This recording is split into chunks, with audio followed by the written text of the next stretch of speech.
습식과 건식의 차이는 아셨죠? 네, 이렇게 진행하시면 되고요.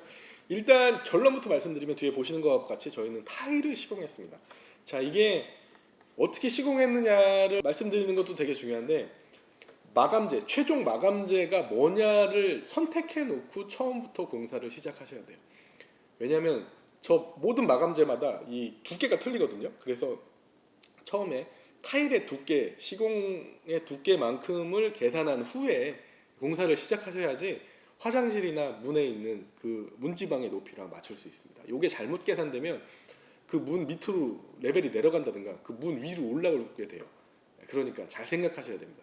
그러면은 바닥재로 할 수 있는 종류가 몇 가지가 있느냐, 요걸 꼭 생각하셔야 돼요. 그리고 나서 계산을 하시고 이제 방통을 치셔야 됩니다. 자, 바닥으로 사용할 수 있는 바닥재는 뭐 그렇게 많지 않습니다. 강마루, 강화마루, 원목마루, 타일, 데코 타일, 장판 정도가 있겠네요. 자, 이게 제가 뭔지 다 설명을 드릴게요. 요것도 설명을 들으시고 여러분이 시공을 의뢰하시면 됩니다. 자, 첫 번째로 장판이 있습니다. 장판은 그냥 말 그대로 장판입니다. 제가 설명하지 않아도 여러분께서 잘 아실 수 있는 그런 장판이고요. 대신 요즘엔 좋은 장판들이 되게 많아요. 층간소음 정도를 이제 억제할 수 있는 뭐 두꺼운 장판도 있고, 뭐 3mm, 4mm, 5mm 뭐 이렇게 두께에 따라서 가격이 천차만별이니까 그거를 선택하셔가지고 시공하시면 됩니다. 강마루, 강마루는 뭐냐? 이게 또 이름이 엄청 헷갈려요. 강마루, 강화마루, 뭐 온돌마루, 정말 이 왜 이렇게 만드는지 잘 모르겠는데, 자, 강마루는 쉽게 말해서 합판이죠, 합판. 합판에다가 위에다가 필름 붙인 거예요, 필름. 그런 인테리어 필름 있죠. 이런 거 붙인 겁니다. 물에 좀 강하고 뭐 이런 특성이 있고요. 이 상판이 이제 필름이다 보니까 뭘 떨어뜨렸을 때 찢어지는 경향이 또 있습니다. 그래서 이제 뭐 이런 거 알고서 이제 시공하시면 되고요. 온돌마루는 뭐냐? 이게 이제 아까 강마루는 합판에다가 필름을 붙였다고 내가 말씀드렸잖아요. 온돌마루는 이 합판에다가 위에다가 진짜 원목을 붙인 거예요. 대신 원목을 한 2mm로 얇게 폿듯이 떠요. 그래가지고 필름 대신에 그 무늬목을 여기다가 본드로 딱 붙여놨어요. 뭐 두 개 뭐가 틀리겠어요? 얘는 필름이고 얘는 원목이에요. 요 차이가 있습니다. 두 개가.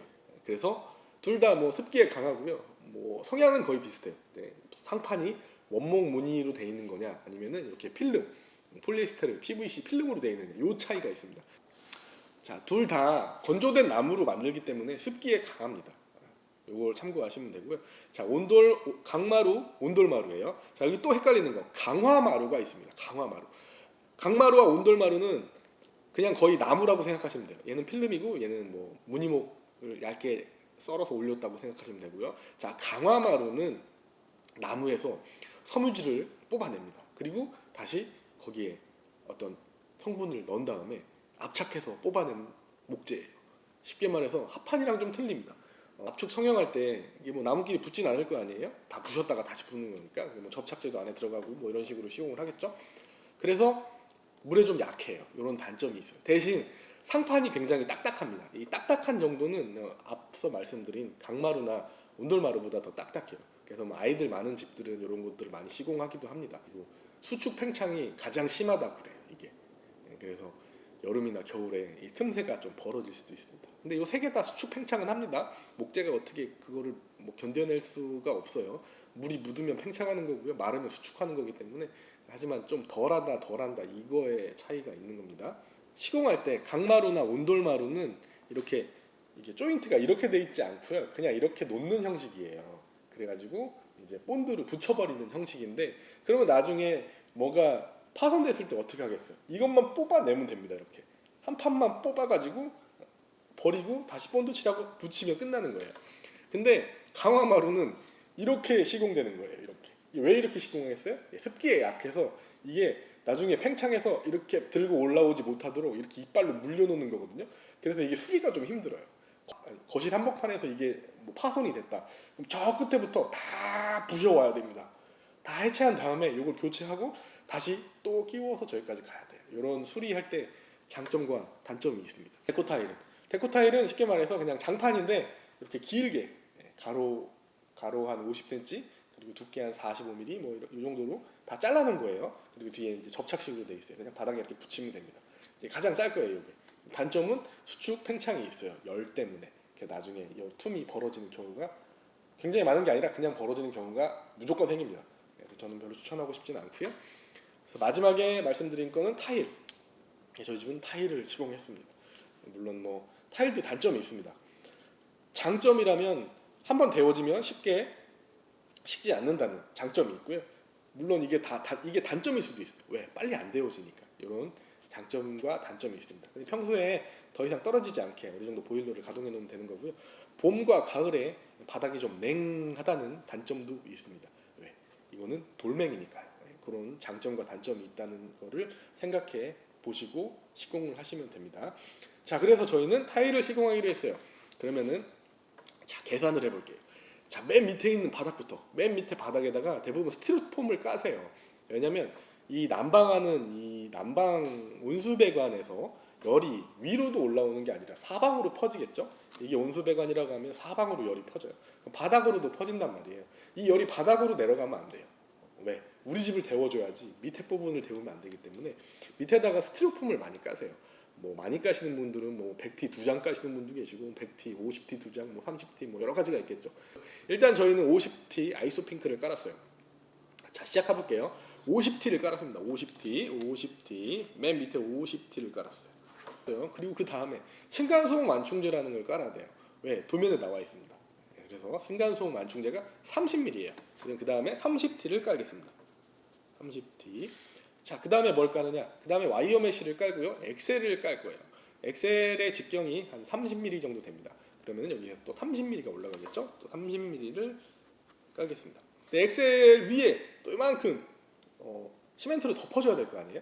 요거 뭐 얕으면 한 20mm, 두꺼우면 한 30mm 정도 묻으실 텐데 일단 뭐 한 30mm라고 생각할게요. 또 30mm가 올라가요. 30mm. 그러면 모두 더하면 140mm가 됩니다. 140mm. 자, 여기에 타일은 얼마냐? 타일은 두께가 타일밥까지 합쳐서 1.5cm 정도 잡으시면 됩니다. 15mm. 15mm라고 잡을게요. 그러면 155mm가 됩니다. 자, 요거를 감안하셔서 방통을 치셔야 돼요. 무슨 얘기인지 아시겠죠? 자, 155mm가 넘어가면 만약에 타일을 깔게 된 경우에는 문지방, 이게 문지방이면 이게 타일이잖아요. 여기에 딱 맞게 되어 있습니다. 만약에 이 155mm가 넘어가면 바닥에 있는 스티로폼을 100T를 깔았어요. 그러면 50mm 깔기로 했는데 100T를 깔잖아요. 그럼 5cm가 올라갈 거 아니에요? 그럼 이게 바닥이 열로 이만큼 올라오게 돼요. 그럼 화장실 문은 열리지 않습니다. 자, 이걸 꼭 계산하셔야 됩니다. 강마루, 강화마루, 온돌마루, 데코타일, 장판, 타일까지 모두 다 이 높이가 다릅니다. 뭐 데코타일은 모르겠고 데코타일은 뭐 한 3mm 정도 되는 것 같아요. 장판도 한 5mm 정도 되겠죠. 그리고 강화마루 이런 거는 뭐 한 1cm 정도 잡으시면 됩니다. 9.5인가 뭐 이런 거를 제가 기억하는데 요거 다 계산하셔가지고 바닥, 단열재, 층간소음 완충제, 엑셀, 몰탈, 위에 올라가는 마감재까지 최종 결정해서 공구리를 부셔야 됩니다. 무슨 얘기인지 아시겠죠? 네. 공간이 모자른다. 그럼 어쩔 수 없이 뭘 빼셔야 되는가. 상판을 바꾸셔야 돼요. 그러면 여러분이 알아서 선택을 하셔야 되고요. 처음에 집 지을 때부터 요거를 염두를 해 두셔야 됩니다. 무슨 얘기인지 아시겠죠? 기초부터 계산을 하셔가지고 나는 방통 칠 때 어느 정도의 깊이가 필요하다는 거를 염두에 두신 상태에서 기초를 치시고 벽을 세우셨어야 돼요. 무슨 얘기인지 아시겠죠? 벽을 세울 때, 문을 다실 때, 그렇죠? 이거는 문을 달 때 정확히 잘 생각하셔야 됩니다. 누가 그러시더라고요. 요즘에 식기가 없다고 하는데 식기는 문지방입니다. 일본 말인데 화장실은 무조건 있습니다. 왜냐하면 문턱이 있어야 물이 안 넘어오니까. 자, 화장실에다 맞추시면 돼요. 마감재를 선택하셨으면 마감재를 바꾸시면 안 돼요. 만약에 장판으로 하고 싶었는데 장판은 한 5mm면 되겠죠? 나중에 이거를 타일로 바꾸시잖아요? 그럼 1cm가 늘어나잖아요. 그러면 높이가 안 맞아서 문이 안 열립니다. 문이 뭐 안으로 열리겠지만 어찌됐든 그 문지방보다 이 바닥면의 최종 마감재가 올라가기 때문에 별로 좋지가 않아요. 이걸 잘 계산하셔가지고 하셔야 됩니다. 꼭 처음에 잘 어떤 걸로 할지 선택을 하시고 시작을 하셨으면 좋겠습니다. 일단 저희 집은 타일로 하기로 했잖아요. 일단은 타일로 하게 된 가장 큰 이유가 저희 주변에 호주에서 타일을 붙이다 오신 마스터분이 한 분 계셨습니다. 그분 하는 얘기가 한국의 방통보다는 타일로 하는 게 더 좋지 않겠냐 뭐 이런 얘기를 하셨고, 물론 그분 집에도 이제 타일로 시공을 하셨고요. 그래서 저희는 방통을 치지 않았습니다. 왜냐하면 타일을 붙일 때 시다지라는 작업을 합니다. 이게 뭐냐면 수평을 보는 작업이거든요. 이걸 왜 보냐면 방통을 아무리 잘 쳐도 수평이 안 맞아요. 오차가 너무 커요. 뭐 짧으면 2cm, 깊으면 50cm, 그러니까 5cm 정도까지 차이 나기 때문에 이걸 가지고 타일을 시공할 수가 없어요. 왜냐면 타일밥이 너무 많이 들어가요. 오차를 맞추다 보니까. 그래서 어떻게 하느냐, 몰탈, 시멘트죠. 시멘트에 이제 모래 섞여 있는 거, 그걸로 이제 수평을 맞추시든가, 아니면 시멘트랑 모래를 섞어가지고 사모래 만들어가지고 또 다시 수평을 맞추죠. 이게 이제 시다지 작업입니다. 다 많이 보셨을 거예요. 화장실 타일 깔 때 꼭 이 작업을 하세요. 아니면 구배, 여기 이제 쭈꾸미라고 하는데 구배를 맞출 때 그런 작업들을 많이 하시죠. 그래서 저희 집은 방통을 안 치고 엑셀까지 깔은 상태에서 그냥 통째로 전부 다 그냥 시다지 작업을 해버렸습니다. 왜냐? 방통을 쳐도 또 시다지를 해야 돼요. 왜냐? 그 방통의 레벨이 안 맞습니다. 뭐 작업자분들 오셔가지고 야 내가 뭐 우리나라 최고의 기술자고 뭐 수평 정확히 맞출 수 있어. 인간이 눈으로 맞추는 거는 한계가 있습니다. 제가 그분들을 욕하는 게 아니에요. 이게 사람이 할 수 있는 일은 그게 한계예요. 그래서 시다지 작업은 어떻게 하느냐, 긴 수평계 있죠. 뭐 사람만 하는 수평계, 그걸 가지고 저 끝에부터 이렇게 긁어서 나옵니다. 무슨 얘기인지 아시겠죠? 수평계를 보면서 맞추는 거예요. 오차범위 그 마스터분 말로는 2mm, 뭐 아무리 많아도 5mm 안에 맞출 수 있다고 하시더라고요. 5mm 안쪽으로만 들어와도 타일밥 주면서 수평 맞추는 게 그렇게 어렵지 않거든요. 그래서 저희 집은 타일을 깔 예정이고, 그래서 방통을 안 치고 시다지로 마감을 했다. 이건 제가 좀 이따 사진을 보면서 말씀을 드릴게요. 자, 한국에 이렇게 하시는 분들이 그렇게 많지는 않은데 제가 알기로는 하는 분들이 있다고 제가 들었습니다. 그래서 중복, 만약에 타일을 하실 거면 중복 투자하지 마시고요. 그냥 방통을 치지 마시고요. 그냥 시다지로 통째로 작업하세요. 그게 훨씬 더 좋습니다. 단 이거는 타일에 국한된 이야기입니다. 왜? 타일을 깔 거니까요. 장판 까실 거면 이렇게 하시면 안 돼요. 이 시다지의 최대의 단점이 있어요. 강도가 너무 약해요. 몰탈은 강도가 강력합니다. 그래서 부어놓으면 완전 건조가 되면 잘 깨지지 않아요. 사람이 올라가도 부서지지 않습니다. 하지만 이거는 방식이 어떻냐면 모래랑 시멘트랑 한 4대1로 섞어요. 그래가지고 바닥에다 쫙 깔아요.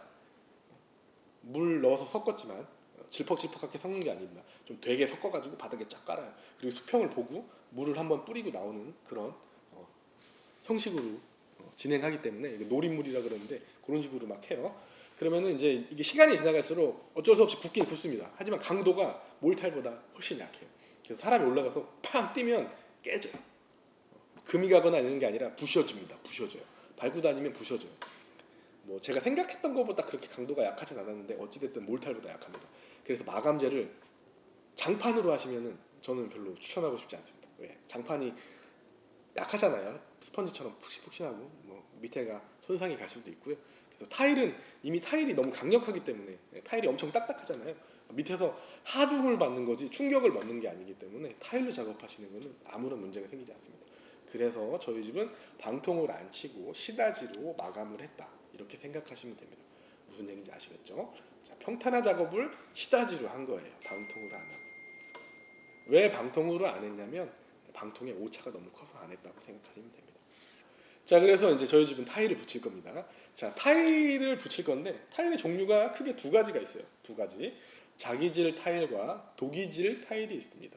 자, 자기와 독이를 어떻게 생각하시냐면 고려 청자는 자기고요. 항아리는 독이에요. 이렇게 생각하시면 됩니다. 자, 자기는 훨씬 더 높은 곳에서 온도에서 굽습니다. 1200도 이상에서 굽고요. 독이질 타일은 1200도 이하에서 굽습니다. 그래서 강도가 틀려요. 그래서 바닥 타일은 다 거의 자기질 타일이 많고요. 벽 타일은 다 독이질 타일이 많습니다. 물론 바닥 타일을 벽에다 붙이셔도 돼요. 하지만 벽 타일을 바닥에다 붙이시면 잘못되면 깨집니다. 요거 잘 생각하셔서 선택하시면 됩니다. 타일 가게 가면 다 알려줍니다. 그래서 저희 집은 600각짜리, 600각이란 뭐냐? 가로 600에 세로 600이 600각입니다. 그리고 뭐 300각은 300에 300, 200각은 200, 200. 뭐 쪽 타일은 뭐 100각짜리도 있고 막 그래요. 6각 타일도 있고 8각 타일도 있고 되게 많습니다. 자, 저희 집은 포슈에린 타일을 사용했습니다. 자, 포슈에린 타일과 폴리싱 타일이 있습니다. 자, 도자기 같은 거 보시면 맨질맨질하죠. 이거는 폴리싱 타일입니다. 이거를 1200도에서 구워서 꺼내요. 꺼내서 그냥 사용하면 이건 포쉐린 타일이에요. 하지만 폴리싱 타일은 이걸 갈아냅니다. 연마기로 반질반질반질하게 갈아내요. 그러면 광택이 나죠. 이런 거를 폴리싱 타일이라고 그러고요.